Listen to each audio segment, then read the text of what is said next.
പക്ഷെ അന്നേരം time off day വരുമ്പോഴത്തേനും വൈകുന്നേരം 6 മണി തൊട്ട് 10 മണി വരെയുള്ള യൂണിറ്റ് റേറ്റ് കൂടുതലായിരിക്കും. അപ്പൊ ഇൻ എഫക്ട് വരുമ്പോഴത്തേനും അത് നമ്മളിപ്പോ നിലവിലുള്ള കോസ്റ്റിനേക്കാളും കൂടുതൽ തന്നെ കസ്റ്റമർ അടയ്ക്കേണ്ടതായിട്ട് വരുള്ളൂ. യൂണിറ്റ് റേറ്റ് വ്യത്യാസമല്ലേ? പിന്നെ പീക്ക് ടൈമിൽ നമ്മൾ കൊടുക്കുന്ന യൂണിറ്റില് 66% നമുക്ക് ഉപയോഗിക്കാൻ കിട്ടുള്ളൂ. അങ്ങനെ പ്രശ്നം വരുന്നുണ്ട്. നിലവിലിപ്പോ നമ്മൾ നെറ്റ് മീറ്ററിംഗ് സിസ്റ്റം ആണെന്നുണ്ടെങ്കിൽ നമ്മൾ ഫുള്ള് സെറ്റ് ഓഫ് ചെയ്ത് പോവുകയാണ്.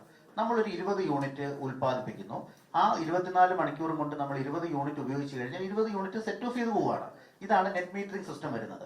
പക്ഷെ ഇതിനെ മാറി നെറ്റ് ബില്ലിങ്ങും ഗ്രോസ് മീറ്ററിംഗ് എന്ന് പറയുന്ന രീതികളിലേക്ക് മാറുമ്പോൾ നമ്മൾ 20 യൂണിറ്റ് ഉൽപ്പാദിപ്പിച്ചാലും ആ 20 ഇപ്പൊ പകൽ സമയത്ത് ഞാൻ 20 യൂണിറ്റ് ഉൽപ്പാദിപ്പിച്ചു, ഞാൻ വീട്ടിലില്ല, വൈകുന്നേരം പീക്ക് ടൈമിലാണ് ഞാൻ വീട്ടിൽ വന്നതെന്നുണ്ടെങ്കിൽ ഞാൻ എന്റെ വീട്ടിൽ ഉപയോഗിക്കുന്ന സമയത്ത് എനിക്ക് 20 യൂണിറ്റ് ഉപയോഗിക്കാൻ പറ്റില്ല.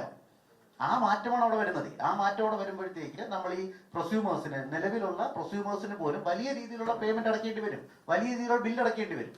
വളരെ പാലിൽ പൊതിഞ്ഞാണ് അവർ ഈ പല കാര്യങ്ങളും അവതരിപ്പിച്ചേക്കുന്നത്. പക്ഷേ ഇതിന്റെ ഇന്റേണൽ പൊളിറ്റിക്സ്, ഇന്റേണൽ ഉള്ളുകളികൾ മനസ്സിലാകുമ്പോൾ നിങ്ങൾക്ക് മനസ്സിലാകും ഇതിനകത്ത് ഒരുപാട് ക്രമവിരുദ്ധമായ കാര്യങ്ങൾ നടക്കുന്നു എന്നുള്ളത്.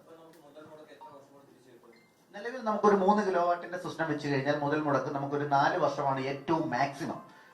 3.5 മുതൽ 4 വർഷം കൊണ്ട് നമുക്ക് തിരിച്ചു കിട്ടും. ഇതേ സാധനം ഇപ്പൊ ഒരു ബാറ്ററി മാൻഡേഷൻ വരുന്നു, അതുപോലെ തന്നെ ഈ നെറ്റ് ബില്ലിംഗ് വരുന്നു എന്നിരിക്കട്ടെ. നെറ്റ് ബില്ലിംഗ് എന്ന് പറയുന്ന സിസ്റ്റം വരുമ്പോൾ തന്നെ 3 വർഷം കൊണ്ട് റിട്ടേൺ ഓഫ് ഇൻവെസ്റ്റ്മെന്റ് നോക്കുന്ന ഒരു പ്രോഡക്റ്റില് മിനിമം 2 മുതൽ 3 വർഷം വരെ വീണ്ടും ആഡ് ഓൺ വരും. ഇതേ സാധനം ബാറ്ററി മാൻഡേഷൻ കൊണ്ടുവരുന്നു. ഒരു 5 കിലോവാട്ട് സിസ്റ്റം സബ്സിഡി കഴിഞ്ഞ് 2.25 ലക്ഷം രൂപയ്ക്ക് ചെയ്യാൻ പറ്റുന്ന ഒരു സിസ്റ്റത്തിൽ ഈ പറയുന്ന ബാറ്ററി മാൻഡേഷൻ കൊണ്ടുവരുന്നതോടുകൂടി, അതും നിങ്ങൾ ശ്രദ്ധിക്കുക, 30% ബാറ്ററി മാൻഡേഷൻ കൊണ്ടുവരുന്നതോടുകൂടി അതിന്റെ റിട്ടേൺ ഓഫ് ഇൻവെസ്റ്റ്മെന്റ് 4 വർഷം വീണ്ടും കൂടുവാണ്.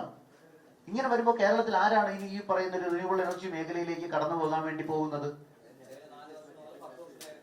തീർച്ചയായും ബാറ്ററി മാൻഡേഷൻ കൂടെ കൊണ്ടുവന്നു കഴിഞ്ഞാൽ 7-8 വർഷം മിനിമം നമുക്കൊരു 5 കിലോവാട്ട് ഫുൾ സിസ്റ്റം ചെയ്യുന്ന ഒരാൾക്ക് 11 മുതൽ 12 കൊല്ലം വരെ വരും.